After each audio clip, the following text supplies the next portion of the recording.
I'm supposed to start off this entire meeting by apologizing for my comments last week, but I refuse because I'm adorable and I classify it as art. But I do have one comment for you that Angie approved. Okay. I truly enjoyed playing with your balls. That's the reason why I reached back out. It's going to be a great conversation. And somebody still said, Mr. Garcia, I love your balls. I think it was, I don't know if it was PJ or Dan. I love the construction of your balls. Yes. Yeah. Listen, in all seriousness, the balls were the only thing in the game that were generic. They were off the shelf. The balls, really? They're basically shuffleboard sliders. So, okay. And originally when I created the game, we were using a little wooden disc, like most dexterity games. Oh yeah. Okay. And it failed so miserably. I stopped creating. I stopped actually developing the game because when the wooden disc would hit like a little corner or something, it would just stop completely. Right? Yeah. It frustrated me so much. I was like, this just isn't going to work. And one day at the office, during my day job, I find these little sliders in a shuffleboard, and I'm like, you know what? This is exactly what the game needs. And so I just got excited again about the balls. There they are. We all do. We can't help yourself. You know? My favorite is the green. Yeah. So I reach out to a company to see if we could design our own TGA balls, and the guy quotes me. How much money do you think he quotes me to create our own TGA balls? I'm afraid to hear. I'd say he probably quoted you something like $2,000-3,000. Close, but yeah, it was actually $8,000. Wow! What? Jeez. So I'm like, okay, that's not going to happen. And then I go on Fiverr.com, everyone's favorite, find some good talent out there. And for $150, this guy does a 3D CAD design of these amazing TGA balls. I showed him awesome. I want to do dimples, I want to do the logo, make it look like a golf ball. And so happy with it. Yeah. So that was one of my. I have one more comment. Oh, okay. There's a nice texture to your balls. Yes. This was all Angie approved. I'm done now. I saw someone with a drink, so cheers. I have a drink. Yes. See, there we go. I told you no. See, I'm the responsible one. I'm just doing a lot of Coke. Okay. No, I have this wonderful glass of water. Well, so you already answered one of the questions I had lined up for you, because these balls are just like, a game changer. They really, like you said, like it really is one of the key components, like the heart of the game in a way. Yeah, in fact, the factory agreed to include them in the game and not actually charge me anymore. I mean, obviously, they're making their money. We were able to put in a larger order. Mm-hmm. So I'm super excited. I apologize to Kickstarter backers that paid the $5 extra. But hey, you know what? They made it happen. Really, Kickstarter was amazing because obviously without that, I'd have no chance to be where we are right now. Yeah. Right. And they, more than half of the orders, it added the $5 extra to get the custom TGA balls. So it was so just everyone wanted them. So I said, can we work it out? So now the base games moving forward are going to have those included. So I'm pretty excited. That's awesome. Nice. That's cool. That's so cool. That's something I appreciate about all games is when you have little details. I think that kind of just adds to the beauty of your game. If you don't put that kind of detail in, then it just kind of feels hokey. Like even like the new Betrayal 3rd edition versus the original, while people complain about like how creepy the people look, I appreciate that detail in the painting of those characters because the new edition, they're not painted. Yeah, the minis. And so, that detail is so important to me. Yeah. That just bothered me. It was like these, the ones in the base game were just generic. You could buy them on Amazon, and it's just like that was the only piece that we didn't, wasn't our custom to the game. Yeah. So it came around way after I had already started the Kickstarter and everything. It came up, so. But thanks to Fiverr and some great people on there, for $150, we were able to versus $8,000. Yeah. Man, talk about a win. Yeah. So my first question for you is, why golf? And I don't mean that in any rude way. We do say that you should kickstart a new version that's mini golf and has edgers and everything because I need that. Like when we go bowling, I like bumpers when we go bowling. But why golf? Probably if I had thought about it, I probably would have never done it because That's honest. I feel like gamers, you kind of either like sports or you don't, right? And this is, just speaking like I'm a transparent guy. It's like you're either a geek or a jock, kind of thing, right? And it's rare to find kind of like that middle ground. And then dexterity games is also one of these things where either you love them or hate them. It's kind of like polarizing. It's like, dexterity game, they're stupid. There's no strategy, So if I would have thought about it, I probably would have never done it, But people ask me this question. I'm like, I don't know where it really came from. I just, I actually love Pitch Car. I love Pitch Car. Oh, Pitch! I want to play that one. Yeah, and I just, started to mess around with like a flicking game, and then the golf thing. It really just came out of nowhere. I love golf. I suck at it like most people. Yay! You're with us on that. Yep. I'm here in South Florida, so we can play all year round. And I play maybe once a month, and I've been playing for 20 years. So I love the game, and I have sons that I've tried to get into the game, but they're both musicians. Like they're like again, so it's like either you like choice. Yeah.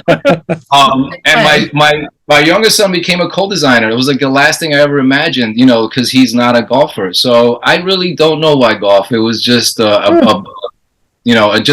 just kind of one of those happy things that just came together really well. Well, I think it's cohesive too, because even your tiles, they're not square. I like the idea they're kind of like octagonal, close to that kind of circular shape. So I think it all pieces together very nicely. It's very cohesive.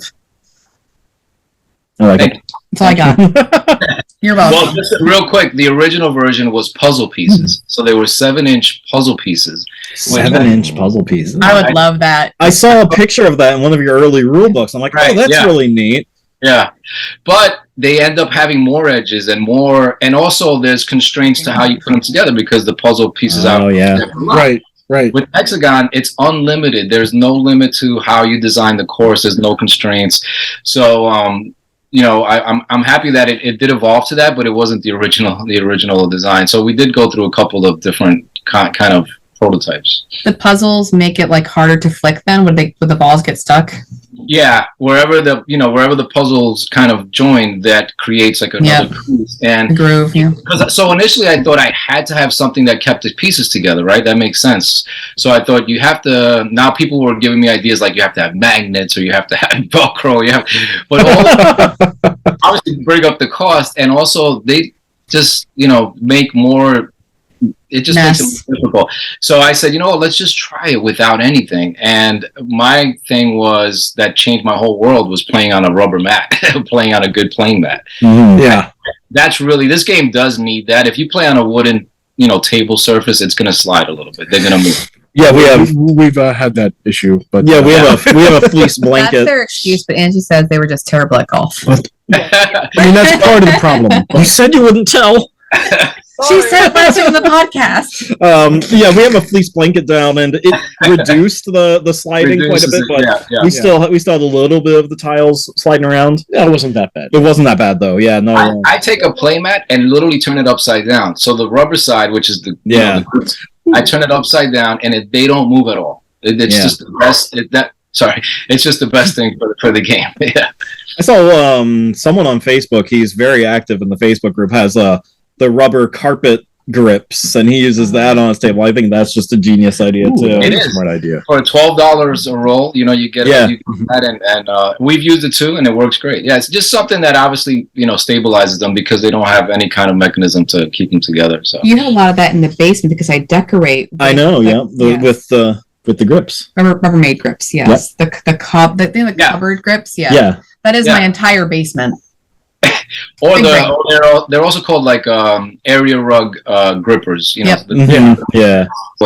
So it's been a tremendous learning curve, and I want to pass it on. I want to pay it forward and help people also, because first time, actually 11 years ago, I tried a Kickstarter. Literally, Kickstarter had just started. And it was a little sports, it was sports related also. And it was I called it the Drinking Coaster Sports League. So it was 2 coasters, and it was a boxing game, and you lay one on top of the other. So you like one guy's the puncher, one guy's on defense, and you lay them on top of each other. And there was a little die cut, and the die cut shows whether you scored the punch or missed it. Simple little kind of like rock paper scissors game. I really yeah. So, you know, it was cool. I did a video. I had the illustrated tiles. Everything was great, and I ended up getting $45. Seven backers, $45. So I learned a lot, and I definitely attribute you know, a marketing background to what we did this time compared to last time. But having said all that, I think the game, you just look at it, and I don't have to say anything, right? You don't need to watch the video. You can see one picture or 1 3-second video, and you kind of get it. Right? Or a chompy alligator. So I think that you know, again, if I would have really thought it out, I probably would have, you know, failed. You know, it was just something, you know, kind of serendipity. Really, it just kind of came together. And I think when people see the video in 3 seconds, they get they oh, this is cool. It's a dexterity golf game, and that's it. It's like, Yeah. off you go. We have a 23-page rule book. You could just throw it out the window. You don't really need it. All you need is that little hazard reference card, and you can play the game. You know? Yeah, absolutely. That thing was awesome, by the way. Those reference cards are amazing. I'm so glad that there was one in there. With all the games we play, it's like, what happens now? Now what happens? I forgot. Dig it out. Go through the rule book. Yeah, and that was a cool thing too. Like how is this game? Because people say, oh, you should put rough, you know, surface for the rough, and you should put some kind of sandpaper for the sand. Yeah.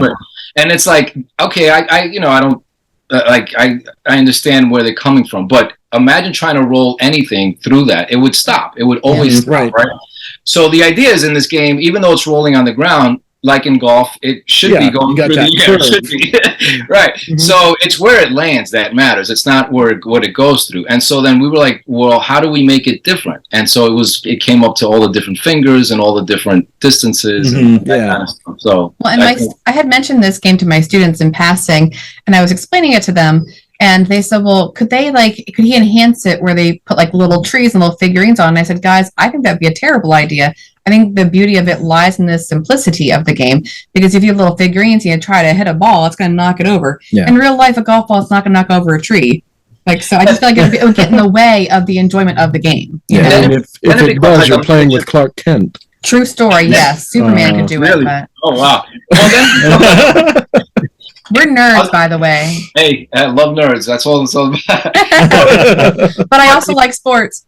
Playing sports. Right? Yeah, but what I said was true. I mean, usually it's kind of like you're just, you know, one or the other. But if you put trees or anything on the course, you know, obviously it's going to interfere with it. And then it becomes like a miniature golf game. I really was trying to get something that made you feel like you're playing golf. You know, I really want something. So people, what's cool about this game is a lot of people that have bought it never played golf. They don't even know what par means. I'm like, oh wow. So I was like, how much do I have to explain in the rule book about golf? And I go into some detail, and I say, if you really want to know all the rules, you know, go online and figure that part out. Yeah. But I wanted to kind of create the nuances of golf and not just make it just kind of like a silly, you know, miniature golf game. Mm-hmm. Okay. That makes sense. That makes a lot of sense. I agree with all that, and I think that's a great way to approach the topic and everything. Oh yeah, so. Yeah. And I, you know, like you, I love golf. I'm also extremely horrible at it. But yeah, I mean, you have everything there, just there on the tabletop. You still get the camaraderie, of course. Down here, I can't smoke my cigars. But not in this house. I'm a big cigar smoker myself. When you're on the course, you have to have at least one. Yes, absolutely. While you're fishing your ball out of the water, riding on your golf cart. That's the best part. Yeah, that's why we play. Those are the stories. Those are the real stories. Those are the real stories. Right. That's where a sportsman comes in. They're like strong enough to swim out the water and fight the alligator to get the ball. My favorite actual golf story was going out with my brothers and my dad getting so mad that he threw the golf club, and there was a guy in front of us. 4! What was that, Dad? It slipped out of my hands. Slip, sure. Yeah, that'll do some damage. You get hit with a golf club. That's going to leave a mark. Luckily, it fell very short, but still, it was like, come on. Yeah. How long do you think like it took you for like start to finish for this game? Start to finish was probably 2.5 years. Okay. Oh, wow. Yeah, 2.5 years. We probably had a good half a year of me drawing them on wooden, you know, like going to the craft store and coloring them and forcing my brother and my family to play. Yeah. No, trust me. Try It'll be fun, I promise. It's gonna be fun. We hate going out in the Not course this and now again. let's do this. Oh. But literally 2 years to the day was the first email I sent to China, and Oh wow. it was a Google search. I had no idea, right, who to reach out to, and like I reached out to I don't know how many, but a couple of them got back to me, and one of them was this one that I used. And I looked them up, and even now the website is kind of vague. It's kind of like it's kind of like, and then next thing you know, she's say, okay, it's $400 for a prototype. Pay me on PayPal to her name. Oh. I'm like, okay, and man, listen, this factory has been amazing every single day. The next, 12 hours ahead, next day I get a reply. It's been another blessing. Like, I think I kind of got lucky there as well. And they were like the factory that asked me for the minimum order of 500. Normally they ask for like 1,000 or more. Yeah. So they also had the lowest minimum order. So it was, it was good. That was great on that part as well. Oh, but yeah. From that first email, it was literally 2 years ago. I looked it up, not recently. That it's from that first email for the quote to where we are today, and before that, it was probably 6 months in the kind of just this kind of process. Wow. So I think you might have answered my question. My next one, which was, how do you come up with the idea of wooden hexes and like of that size too? Because I said in our review, like they're a lot bigger than I thought they would be. Yeah. Yes, Angie, thank you for giggling. His wood is a lot bigger than I thought. Oh my! So how, like, instead of cardboard? No, but I want to add one more thing. It's very thick wood too. It is Very thick. Well, so how'd that all come about? Yeah, the original version was 7-inch wooden puzzle pieces because when I went to the craft He store, said 7 inches. Original design was 7 inches. I love these people. So it was actually 7 inches, and that's because that's what they had at the craft store. That's it. That's literally all I could find. So that didn't work. The puzzle pieces just kept really crashing initially it was a wooden disc. Yeah. And then games like Catan had an influence on me because it's like terrain tiles. It's like Small World has an expansion called Realms. And Realms has these really cool cardboard tiles that you create a map. So you could create your own map instead of using the board. And and there was actually an area rug at the office. And the area rug had these hexagon tiles. And each one had a different... And I'm like, this is it right here. I'm like, I need this. So it's right at it. Signs everywhere. Signs everywhere. It's like, John, hello. I think of bees, honestly. The bees are always right. What's really neat is you see a lot of if you see a lot of video games that do the whole gathering resources and stuff using this, like the Sid Meier's Civilization games have focused on that heavily as well. So that's something that's in the way of game development. People hex tiles. Yeah, the hex tiles. Yeah. I mean, you just kind of, a lot of people gravitate towards that because you have so many possibilities when it comes to making that map. Yeah. Yeah, exactly. I mean, we're actually kind of messing around with some other ideas now with the hex because it actually became the first like kind of modular dexterity game. And when I was creating the game, I said you can't have a golf course that's static. It can't be the same course all the time. Oh yeah, that's boring. That was a non-starter right there. So it was like, how do I create something that people can actually make their own courses? Like, to me, that's half the fun. Some people feedback was they didn't like it. It takes too much downtime. You're setting up the course. Yeah, that was actually going to be a question I asked you: is how do you pick between a static course versus which would have less setup time versus more setup time for building your own? And because go ahead. And it really does seem like a no-brainer to me. But Terrible City versus TG, like there's no comparison. This is easy. Yeah. Oh yeah. I couldn't see this is taking a lot of building time. Yeah. I didn't find this very hard to put together. And I hate tedious board games like that. He has to build it all for me or else I won't come. I found it, I think it was more fun for us building the holes Puzzles and trying to fun. screw each other over as best as we could, including ourselves, which happened a lot. Well, that's the thing. No matter what you build, you have to play it through, and that's why you build it tough, but you're gonna have to go through it too. Yeah, I think with hex tiles, it's so easy to put it together, and then they're double-sided, so you could just flip a couple of tiles, and and you create a whole new course. So the double-sided thing was also something from the very beginning. The wood, I don't know.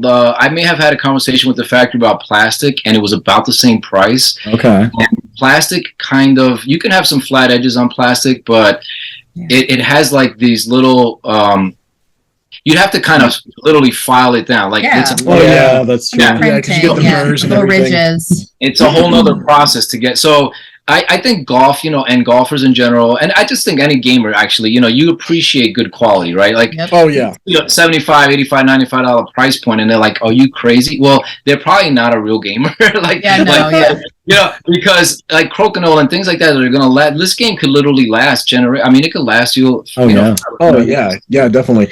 And so I love that. It's a golf theme. I think golfers in general, they'll pay for the good stuff. And I wanted something that not only that, those little, you're flicking and this thing is sliding over the board. Mm-hmm. It has to be durable, or else it's gonna, not. For sure. Well, and plastic can warp so easily, and it can become brittle depending on temperature. Heat versus cold. Yeah.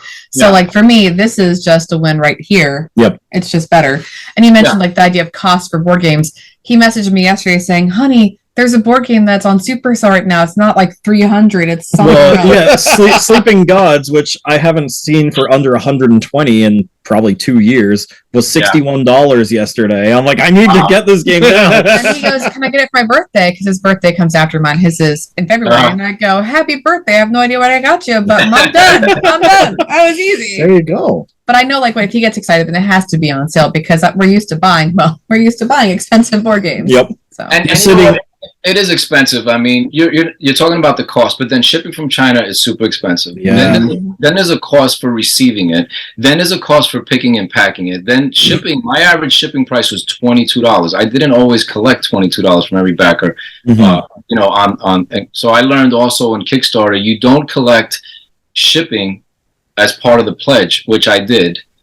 For two reasons. One, Kickstarter takes 5% of all that money, so they're literally taking your shipping money. Mm-hmm. Jeez, yeah.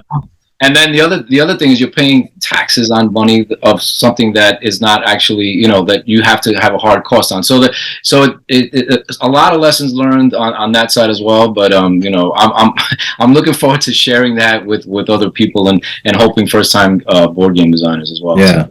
Well, I don't think cost should be an issue because it's going to have longevity. I don't mind paying extra money for something if it's going to last. Absolutely. Yeah. And we do have every now and then there's a tile that's a little bit warped. It is, we did make it as thick as we actually could, but it is kind of still, subject to elements if you do get it like severely wet.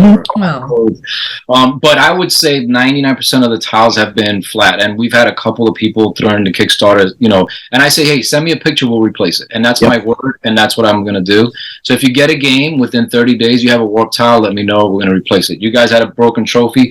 The trophy was broken a lot, actually, initially. Really? We weren't bubble wrapping it. So the factory said, we'll bubble wrap it, no extra charge. I said, fine, we'll bubble. So even with the bubble wrap, they'll break because the wood, it's heavy in the box. Yeah. So that could still, but we may get a little bit stronger trophy for you guys. We'll test it for you. Yep.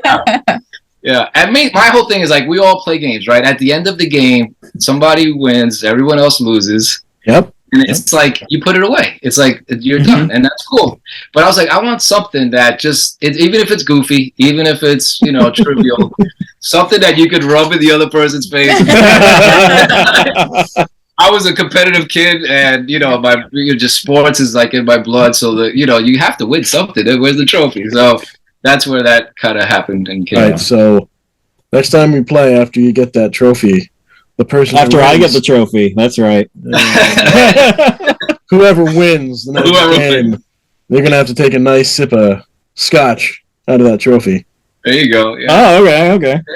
Wash it first? Yeah, right. We're gonna wash it first? Yeah, I don't know. No. See, that's when you get the full flavor and everything. Oh. That Florida flavor. The Stanley Cup. Okay. Yeah, exactly. Every big, exactly. The cup is to drink out of it. So, That's right. We might have to supervise that game. We'll have to supervise it, and if we see them sharing the cup, we just don't kiss them afterward. What? Nope. Well, hold on here. I'll toast to you with my Coke. On that note, But you're not sharing cups because he's in Florida. Fun Where are you fact. guys? We're in Pennsylvania, but my doctorate is actually out of St. Thomas University from Miami Gardens. My nephew's about to start there. And Cool. I'm from Jersey, by the way. You should probably figure out. I can hear it, yeah. Yeah. I'm from Jersey too. Yeah. I've been here almost 20 years. It doesn't go away. Yeah, my mom was born in, I think she was born in Bloom, but she was raised in New Jersey. And he was born in New Jersey. So, Yep. so. And then he was raised here, and I am unfortunately just a full product of Pennsylvania. I'm not. I'm in forever. My dad was in the Air Force. He was a lifer. So I actually have a very thick New England accent, but I learned to hide it. Yeah, I didn't Fun see fact. that. I didn't hear that. Oh, no, it's pretty obvious when I'm really tired. You can ask me. Yeah, it's there. It's Or there. if I get really angry, it comes out. It comes out. I think the New England accent is really fun to do and just mess with people. So what are you doing there? Hey, get back in your cat. Yeah, I love it.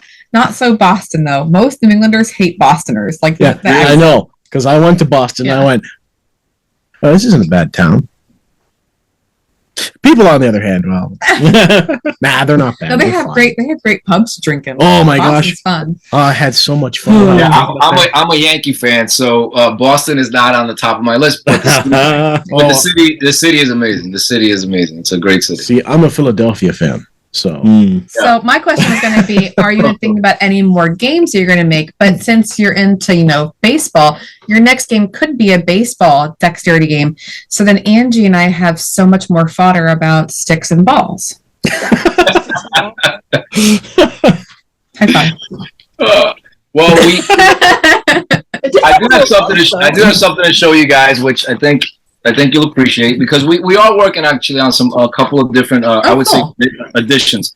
So this is an idea. See, like, this is an idea that failed from the beginning, and I haven't said. But this tile is a glow in the dark tile. Oh, that's great. I like that idea. This whole set glows in the dark, and it's pretty cool. That would be so much fun. Blacklight edition. Oh, Yeah. Because we do events at bars and breweries and stuff like that, and sometimes there's low lighting, and I was like, well, what if we had a glow-in-the-dark thing? So it's really cool, but it's kind of too novelty, I don't think, and it actually doesn't raise the price by much. But, it's something that we have in the works. And then I want to show you this. Add to cart. I was going to ask you about, is that the pub oversized edition? This thing is 12 inches. 12 inches, Angie. Oh my god. He couldn't even get it out. You just knew. Oh, man. I just want to say anything over 10 inches is overkill. So Okay, so we do have a 10-inch edition. I like that. That's so cool, though. This, we're gonna call it the pub edition, or some kind of, because I think Jenga and cornhole and you're just sick of it. You just go to these places and it's like, but if we could have this in a sports bar, in a brewery, That's so cool. and we've tested it, it's amazing. People love it, and it has big balls. I was gonna ask. The balls are much bigger. I'm sorry. I think I just heard AC/DC play. Who's got big balls? We've got big balls. That's gonna be. I'm gonna put that on the social media post. That'll be. I love it. I love it. We got big balls. Yeah. So the only problem with these big balls is they crack easy because the ball bearing is so heavy and the plastic. But this plastic is actually 3D printed. They assured me that when they actually mass produce these, the plastic would be much stronger, so they shouldn't break. Okay. And we are working actually on a cardboard edition, and that's always kind of been against everything we just said. Yeah. But not everyone could pay $95 retail for the game. Right. Mm-hmm. And if you have kids, we were thinking like a family edition, because if I did get any pushback, it was kind of the pricing. Every now and then people are like, that's just crazy, I'll go play real golf. Yeah, you could play maybe one round. You can play maybe one round, but with this game you could play $95 and you have the game forever. Like, you think about that too. Like, if someone is doing a business and they're trying to sell their beauty, their dream, their game, you're buying one and then you're done. You're not going to go back and buy another set unless you heard it. Yeah. Like, I think of that $100 price mark as helping the person who has invented the game, because if they've made a good one, you're not going to buy another set unless they've add-ons or something. Yeah. There's no doubt. I mean, this could be something of, like, we've had people say, like, I'll going to pass it down to my kids. Like that makes me feel nice. Feel good. Like it's something that could be kind of like not an heirloom, but something that can last so long enough. So that if your kids like it, they keep. But the cardboard edition is going to literally be half price. So it's something that maybe we're thinking, if you have kids and they're going to destroy it anyway, because we've seen the kids in the videos and they love it too. Kids love this. Oh yeah. And they our 2-year-old loves it. Oh really? Yeah. So that's Alex. He was the first one to play it. I've seen as little as 4 years old, and kids, obviously hyperactive, and so. But this game, they get to kind of like chill out for a minute, kind of like put it together. Like I've seen them like kind of focus, if you will, for a kid. Like my actually I donated the game to a kid that is autistic. He's high on the spectrum, plays no board games except chess, and his mom said this is the only other game he plays.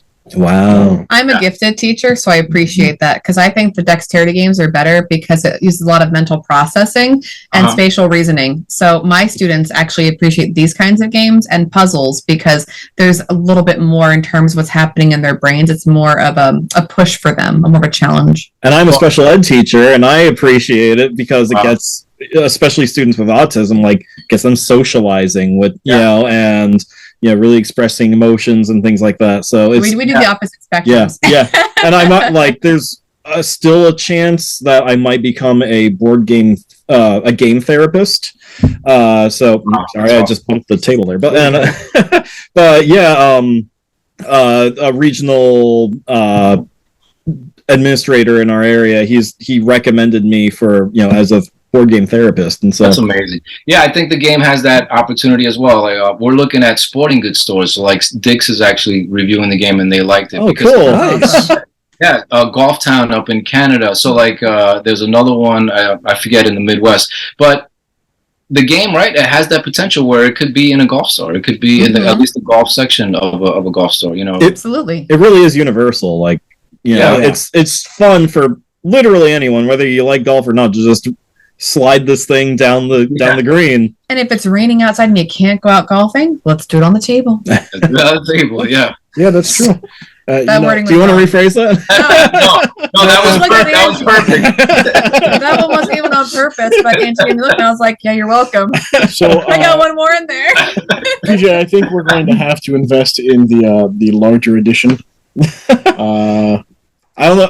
Well, it's strictly for sports bars and pubs. That's okay. I'll pay it. I read it on the website. I'll pay it. We are thinking it's more of like a commercial edition. It's going to be about 220 or 250. They're not cheap right now. That's actually not bad. That's not bad at all. That's not bad. Because we're not making them like mass produced, but they're beautiful and they're like they have. Like, I want the glow in the dark ones. Yeah, he's allowed to hold his wood and be proud of it. It's 12 inches, Angie. And his balls. She's over here laughing. I'm not sure you can hear her. This one. Oh, we're going to show you even more, Angie. Well, no. So this is slightly smaller, and this is the one that we're. There you go. Okay. But see, this one has like this really cool, like almost like a plastic coating, and it's like if you have a pool table, forget the pool. You won't play pool again. You put these things on there. Would you say that's about 10 inches? It's 10 inches. Yeah. Thought so. Yep. Yeah, it's like just slightly over 10 inches, but yeah, you're a pretty good gauge of slightly over 10 inches. Exaggerated. This is sad when I'm the cleanest one in the room. Oh, that is weird. I know. It is weird. It actually feels weird because usually I'm the uptight one. Everyone be good. It's awkward, Dan. Yeah, Dan, way to bring down. Look, I'm an actor, okay? If we're not awkward, we have some kind of weird thing going on with her mind, and in my case, I'm both. I'm a teacher who works with middle schoolers most days, so I think I just have a crude the middle school mentality. I work with high schoolers, so I really have a crude. You're poisoned. I just joined the crowd. I'm just an educated drug dealer. That is true, yeah. Works at the pharmacy. We should probably make sure to clarify. Nah, it's more fun to keep people guessing. That's why educated, yeah. Oh boy. So give me questions for PJ or Dan. Well, I mean, I came across you guys just because of your purchase, but tell me a little bit about kind of how you got to do this podcast and you know, long? We've been friends since the 7th grade. We've Dan and I have been friends since 3rd grade. Yep. You beat him. I did. I always do. Almost 24 years. Yeah. Hey, 30 years for you and me. Just about. That's right. Wow. So, He's my longest relationship. yep, This is true. he is. But yeah, we've known each other since grade school. Our thing has always been games. Started out video games, and we dabbled in board games. But he really got into the board games here. Yeah, I got into it in 2015. Yeah. A friend introduced us to Dungeon Fighter, Terra Meeple City, and King of Tokyo all in one night. Yeah. And You're like this. yeah, Really? I'm like, holy crap, this is the best night ever. And immediately went home and ordered those 3. And ever since then, I've been hooked into the hobby. Now we have over... A lot. Yeah, I mean... I'm an English teacher. A lot. Excuse me. Right on we me. have like... Right on me. Yeah. You're welcome.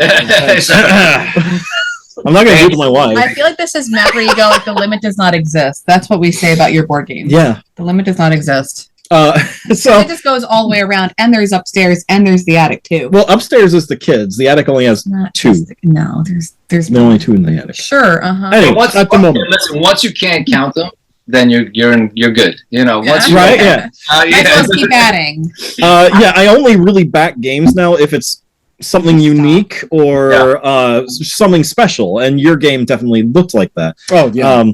But in terms of how I started the podcast is I was, as I immersed myself in the hobby and everything, like listening to the Dice Tower and Secret Cabal and watching YouTube videos and stuff, I was like, I want to do this too, but I want to do it more of just the stories that the games tell, not so much teaching people how to play it, but just all the ridiculous things that happen. Like every time we play D&D, someone always yells out, "Why are we not recording this?" That was true, yeah. And so we broke down, and over the summer we bought like a podcasting kit, and off to the races we went.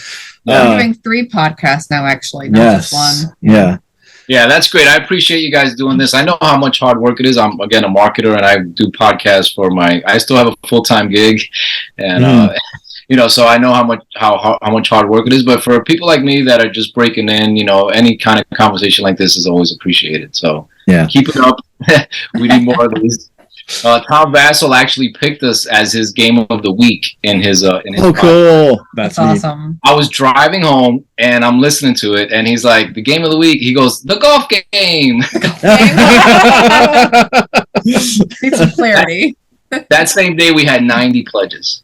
Oh, wow. It was about 5 days before the end of the campaign. Our campaign went up every single day. We are, most campaigns usually spike in the beginning, kind of trail, and then go up again. We had a pretty steady growth, but he said that, and it was watched. He's the godfather of board games. I mean, he's the voice. So does he we're put gonna do stuff in his cheeks and talk like Marlon Brando? Okay, everybody, we're gonna have a great board game for you tonight. We can't get through one podcast we that you can't. doing The Godfather. Like, I don't know what it is. I like Brando. What can I say? any He's like reason my to do hero. that. Any reason to do his acting? Hey, I can't do it in Los Angeles anymore. I'm no longer there. I need to get somewhere. No, Tom, however you feel about him, he is the godfather of the board game review industry. We met him. He had a Dice Tower East event in Orlando. He does it every year. So we were there last year. We met him. We're going to go again this year. And this year, we're going to have the oversized version in the lobby of the convention. Oh, very cool. So when we come in, we're going to have an event. It's going to be really cool. I think it's going to be great. Yeah. So when are you going to start selling the glow-in-the-dark version? I want that one. I'll send you a picture. I took one the other day because I had the towels out. You have to leave them out in the in the light. It's only so functional because after about 20 minutes it goes away, and if you turn it over, the other side doesn't glow because it hasn't got any sun. Any light. Yeah, but it is cool, to just freak your friends out, turn off the lights and the thing glows. Just even if it's just for the shock factor, it's like, okay, that's pretty cool. I want them. So, do you know when this might hit retail? Yes, unfortunately, so it's not a secret. Fun Again Games literally just announced that they're going out of business. Oh, Really? Oh man. So Fun Again is our U.S. distributor, and we're going to fulfill all of our website orders. Yeah. So that stinks. So I'm scrambling right now, another couple gray hairs, and and me learning on the fly because it's not like information that's easily accessible, Yeah. But again, they're good people. They've already referred me to a couple other places that could That's fulfill. Good. So literally in February, we're supposed to have a street date, and then it should be in regular board game stores. We've had about maybe 800 pre-orders in board game stores. That's pretty good. That's incredible. That's great. Yeah, and we've sold already well over 2,000 copies, and so like again, like people see it, they're gonna try it, whether they like it or not later on. So far, it's been really good. So far, most people have been really positive. Yeah. But I think retail February, probably the third week or so, it'll be the street date for February. Awesome. nice. Very cool. Do you have anything else in the pipeline planned? Anything upcoming that you like? Are you designing any other expansions or things? Even if you can't talk about them, like, do you have any other ideas floating around? Well, I was flicking around. Knock 3 times. I was flicking around this tile quickly, but we are going to have a thing called the triple threat. So we're going to have 3 terrains. Oh my gosh, look at that! Yeah. And I could send you guys, maybe we could share it, post this, but we have already all 10 designs of it, and it's really cool because it just feels even more realistic. Yeah. And it still works with everything that's already existing. So we're going to call it the triple threat edition. We're trying to do golf course official replica edition. So we're talking to people like Pebble Beach and things like that. Interesting. So like imagine if you'd have the Pebble Beach edition, of the TGA. That's my dream actually. That's really cool. That would be like the pinnacle of the set. I mean, or we were thinking about the Ultimate 18, right? And have one hole from each of the most famous courses. Oh, that would be so cool. That would be really neat. But now you're talking licensing and a lot of legalities and one front that I don't have. So we need another geek like me to say, hey, yeah, that's a cool idea. Let's do it. But those kind of things are something that we want to do. Right now, though, we are excited about the cardboard edition because as much as I didn't think it would work, the prototype works really good. Yeah. It works really good. If a kid takes it and bangs it, it's going to bend a corner. There's no doubt that it's not going to be as durable. Mm-hmm. But we're making that disclaimer literally on the box. These are heavy-duty cardboard, So the idea is the original version will be the Pro Edition. We're going to rename it the Pro Edition. Okay. And we're going to name this other cardboard one the Family Edition, I think. Is probably that's a good way to phrase it. Yeah. I'm looking back here, again, I always go back to my beauty of Betrayal. That's cardboard. And it's lasted a pretty long time. Yeah. And it is like show and wear, wear and tear, but it's surviving. Yeah, I'll give you guys the exclusive because we are close. I've been working on this for a long time, and it's a space-based dexterity game. Oh, that sounds awesome. Very similar mechanics where you're creating your universe with your tiles, and obviously there's comets and there's meteor showers and so similarly you'll have different effects on how you hit it and it'll be mission based, and then there's a black hole which so there's a black hole right in the middle. Angie, there's a black hole. You can talk about his holes. I don't know how many inches it is, but it's big. He doesn't know how many inches, but it's pretty big. Yeah. Well, I have one last question for you. First question, but my last question. So, do you have any advice for anybody that's trying to make their own game? For example, I had a role-playing game thought out here for a little bit. I worked on it, slipped back into a depression, kind of stopped. I'm wanting to get back in, but do you have any advice for people that are trying to do their own stuff? Yeah, don't do it. That's usually the advice you give an actor. Don't do this. We did that multiple times in college. Took a double degree. Listen, it's tough. I mean, one thing you have to know is on Kickstarter every month there's an average of 400 to 500 games a month on Kickstarter. Oh, that's true. Yeah. Okay, wow. especially in the board game section. Yeah, Yeah. they're Now, how many Kickstarters do you pledge that are the first time designer with no company, no track record? How often do you do that?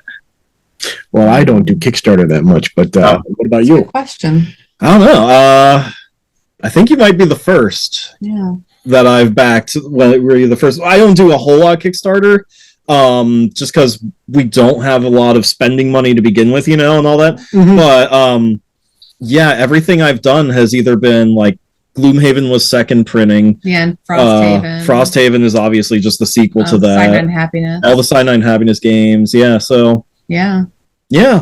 So what's messed up is Kickstarter originally was for the small guy. Now it's not. It's kind of like R&D. It's kind of like R&D for big companies. They don't need to Right. even spend their money, right? So my advice is you have to have as fully developed a prototype as possible. If you're a first-time guy and you're trying to sell a game on an idea and some sketches, you're not going to get the funding. No. I mean, Right. so we had a fully developed prototype. We had a lot of videos. We had it in reviews. Again, Tom Vassell did a review during the Kickstarter. I think without all of that, we would not have probably gotten, like the response we had. We had a lot of other things, like as far as, I am a marketer by trade, so I had a good email list going. I did the right Facebook ads, all that kind of stuff. That's how you got me. Facebook. Yeah. I saw a video and I was like, yeah, I'm getting that That one. video's Yeah. great. we had about 20 per day at least signing up for our email. We did the VIP thing. We did think all that out, but I think the biggest thing is you got to have something. If you have a great idea, you got to take the bite the bullet and get that prototype done. Spend the money on getting it really well play tested, because we went through a couple iterations before I even got to this, and we even changed some other things like the ball markers that are in the game, those little stickies. Yeah. They weren't in the initial game. It came up afterwards because we had a Discord channel. We had a group of people kind of, watching me play, literally watching me play and giving me feedback. Oh, Okay, cool. yeah. It's a good idea. Yeah. That's So a throughout really the good whole idea. and they were like, well, how do we do something so that 4 people could play at the same time and not hit each other's balls? Okay, well, we're going to have to come up with a marker. And it was this little sticky thing. It kind of just hit me. And I was like, stickies is cool. It comes on and off easy. You have the colors. Doesn't leave any residue, which is nice. Yeah. Yeah, because people were like, what about a dry erase marker? We tried like different things. I mean, literally, there was a lot of good people giving me feedback. So that's the other thing. You have the prototype, get into these communities. People are afraid to put their idea out there because someone's going to steal it. Someone's going to steal it anyway. I could guarantee, Regardless. guarantee you a year from now, I'm going to have to deal with that. There's going to be something else. And I do love to come up with names. So I thought, like, I need something that's close to PGA, right? Yeah. Oh, yeah. As soon as I as saw soon as you title. told me the title, I was like, wait a second. Because marketing is the other half the battle. I mean, you need that little sticky, gimmicky, hooky thing. You have the game and you have the marketing, and that's and the last piece of advice is if you can work with somebody that's been through it, I would say try to pick someone's brain. Just because it's better. It's also good to know what not to do as much as it is to know what to do. And I can definitely tell you what not to do. Well, when I get further into it, I might contact you again. I anytime, absolutely. Thanks, Dan. Yep. Dan, Well, thank he's you. on here because of Angie and me. Let's just be honest. Well, I don't know. He's finally seeing me, so Yeah, he's scaring him away. I do that to everybody. What games are you guys loving right now? Always betrayal for me. Yeah, Betrayal's her thing. We just got her 3rd edition. We haven't played it yet. I am not happy with it though. Really? I'm a purist, so Yeah, all the changes are freaking her out a little bit. I don't like. happens. Well, when you go to a different, I'm worried. Like now you go to a different printer, they change the colors, and so the coloring of the third one, it's too cartoony for me. I don't like the bright colors. The art style. It's supposed to be dark and dingy, and like Yeah. the original. I know people make fun of, they laugh at the little people, but they look creepy because they're supposed to be creepy. You Right. know? Yeah. No, I agree with you there. There's certain aesthetics that you kind of, endear yourself with and you want to keep it the same. It's Oh yeah. Yeah. My thing, I got Eldritch Horror for Christmas, and I played it over New Year's Eve while watching Twilight Zone, and that was like the best experience. Like I really loved that game, so I really want to teach it to him and get it. Awesome and game. we're both into H.P. Lovecraft, the Lovecraft mythos. And right now, my favorite one that we just played, what was it, maybe 2 weeks ago on our podcast, was Cthulhu Death May Die. Oh, wow. And that one, if you haven't taken a look at it, the artwork on it is incredible. Yeah. And It's a CMON game, so it has really Yeah. neat minis in it. and Great stuff like minis. Here, that's behind your bed. yeah, it's actually right there. Nice. And the one thing I also wanted to tell you is with your game, those little character cards that you put in there, Mhm.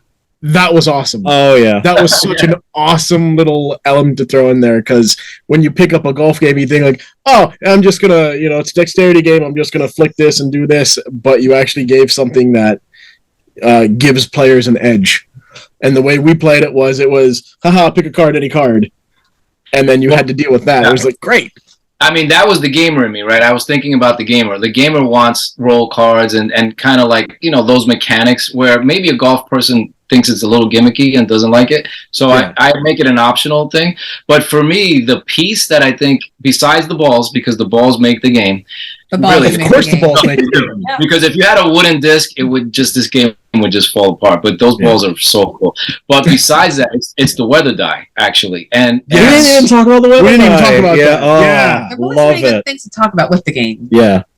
yeah, the weather die just changes it from basically a flicking game, because someone could get good at any distance, right? So Right. no matter how much you change the course, you can say, okay, I'm going to hit it 4 tiles. I know how to hit it 4 tiles, and you would never miss. Yeah. But the weather, all of a sudden, it's a strong wind, and you got to move it 2 spaces. Now you really have to figure out. It's like a strategy and where you can hit it. Yeah. No matter how good you are, it becomes way harder because of that. Oh yeah, definitely. And that was the one thing that I kept getting screwed on, was I kept, like in real life, I kept slicing really, really bad. And then the last 2 holes, I was like, haha, I finally have clear weather. It's about time. But you know what? The clear weather isn't always good, because you could land in the water and have clear weather and you don't move it. Where I was not playtesting, but doing a video the other day, and I hit a long drive in the water, but the wind pushed it on the fairway 2 tiles away from the hole. So it like a good golfer would say, okay, I'm going to use the wind, and this is where I got to land. But you can get lucky sometimes, and so no wind is not always necessarily good. It just takes the pressure off of the shot, because wherever it lands, it's going to stay. Right. Yeah. Right. But you feel like the pressure, right? The tension. Oh yeah. It's I mean, those little elements were just so much fun. I think those things really made the game for me. Yeah. Yeah, that came, as I was developing it, I just kept thinking of all the what is in golf. There's the hazards, and I was like, well, there's weather, wind definitely plays into it. So then I came up with the dice, and because some people don't always like it, and I was like, well, give it a try, just play with it, just because they're like, oh, you have to flick, and it's too there's like a little bit of luck to it. Well, you can't control the wind, you can't control the weather. Yeah. So it makes sense. It is kind of luck, like a luck of the draw, and you don't stick with the same weather the whole time, so each time you roll differently. So it could be windy 1 minute, and then it dies down and stuff like that. So anyway, I just wanted to throw that in there. I love that. Yeah, it's so great. So was that you that reacted when TGA responds to a Facebook message? Is that you, or is there anyone else? Me. So how do you feel about the cocaine bear rule? Oh yeah. I treaded lightly on that one. I'm not sure.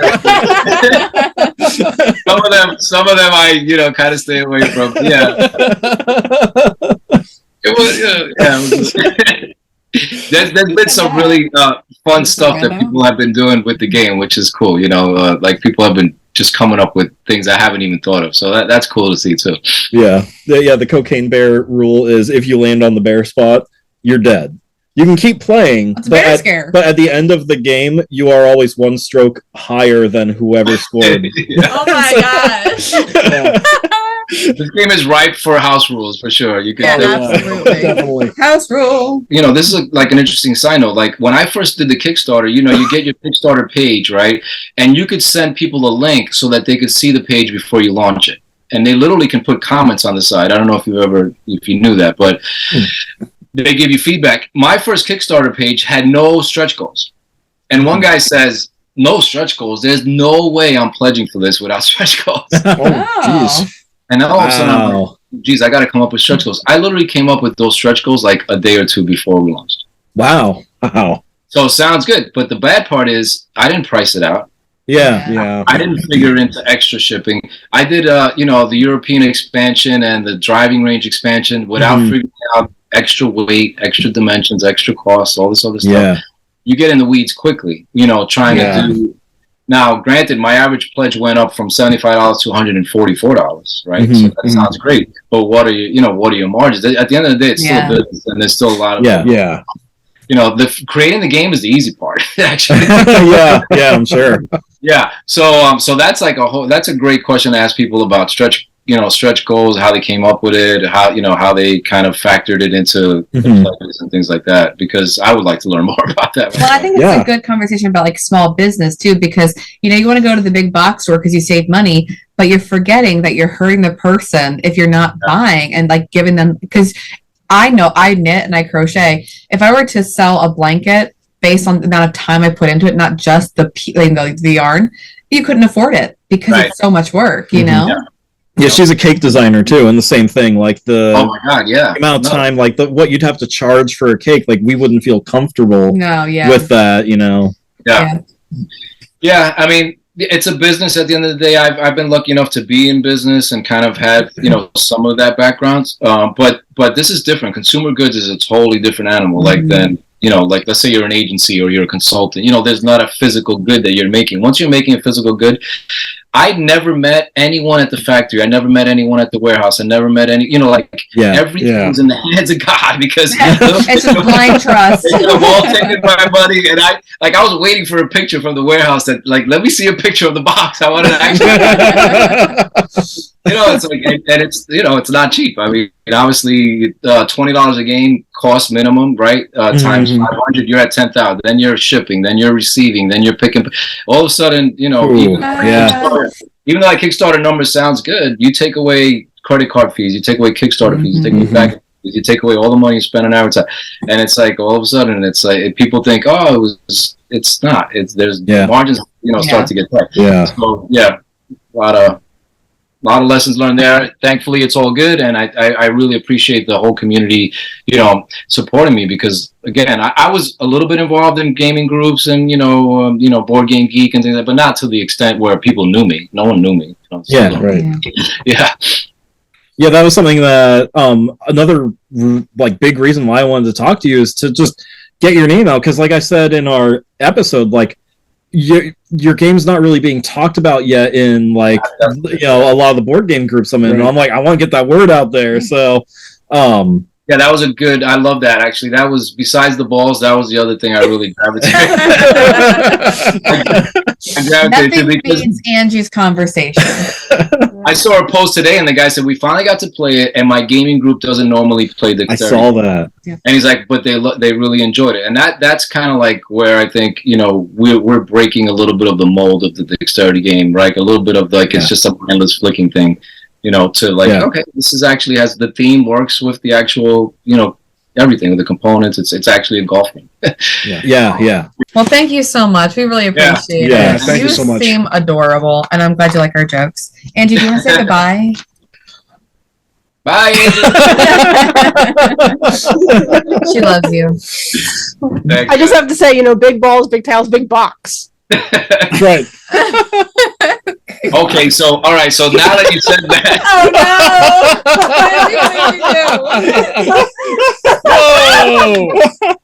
we do have the big box. We have actually. It's a little bit of a mess, but this is actually. I gotta go now. Well, this is everything that was in the Kickstarter in one box. Wow, that's amazing. That's so cool. It's the bigger, better box. I appreciate it. The thing is, obviously, that's huge. It's heavy. It's expensive, but it'd be hard to cart around too. Yeah. Damn! Yeah. Look at all that wood. Look at all that wood. I don't know what I'm gonna do with all that wood, man. But I was like, we need a big box version, but we may not do it for the wooden tiles. We may do it for the cardboard tiles. Yeah, that makes sense. Maybe the space game will be the next Kickstarter. I can't wait. We'll be in there. Yeah, we'll help you out there. This game is a lot not heavier. I mean, but there's more to it. But what's cool about this game, so it's kind of like we have a cooperative version of this game. Ooh. Oh. So the idea is, we don't have it 100% down, but the cool idea is that the black hole starts to expand as you're playing. The black So- hole as you play. Andrew. So there's a timing mechanism, and obviously the whole board is kind of disappearing little by little. So that I'm really kind of like thinking That's pretty that. Disney. That's like the kind of like thinking in terms of Survive when the Escape from Atlantis, yeah. Yeah, so something like that, and that other game with the island that it slowly disappears. I forgot. The Forbidden Island. That one. Yeah, and Pandemic in a way. I mean, it has some of Oh, those. yeah. Oh yeah. I don't like Pandemic. Dexterity Pandemic. Oh, my god. I suck at that There game you as go. All well. right. You got me. You got me. Take my money right now. I hate Take it all. Forbidden Island. I hate Pandemic, but I love I just, Survive. PJ, I just Survival suddenly got yeah. the Yeah, Survive is fun. I love Survive. Yep. take my money. Feed 'em to the sharks. Oh, sorry. Yeah, we played a lot. Survive. We played a lot of Survive. A lot of times, I like that game. So good. That Ashley game. loves Survive. I've never met a person who doesn't like that game. Every time we put that on the table, we end up playing it 3 more times because they're like, we need to play that again right now. Yeah, and it gets a little nippy. You get. Oh, yeah. Oh, yeah. You definitely get to you get to test people's nerves in that game. Friendships too. It ruins friendships in the best way. Yeah. Not like Monopoly. I say it at the beginning. We play here to win. Yeah, if you want the consolation prize or whatever, that's not gonna happen here. We play to win. No, if you get upset, that's not like Yeah. Yeah, it's not malicious. You play to win. That's all. Yeah. That's right. That's right. All right. Well, John Garcia, everyone with Table Golf Association, thank you again. We can't thank you enough. You are awesome, and Thanks, guys. That's we all. love talking Good luck with on you. Everything. Yeah, congratulations. Good luck with what's to come. We can't wait to see what you do. Thank you, guys. I look forward to a lot more of these. All right, appreciate it. Yeah. Yes, definitely. We Take look forward to care. your balls. Oh, sorry. I had to for Angie. You have to close it down. I do that. Yes.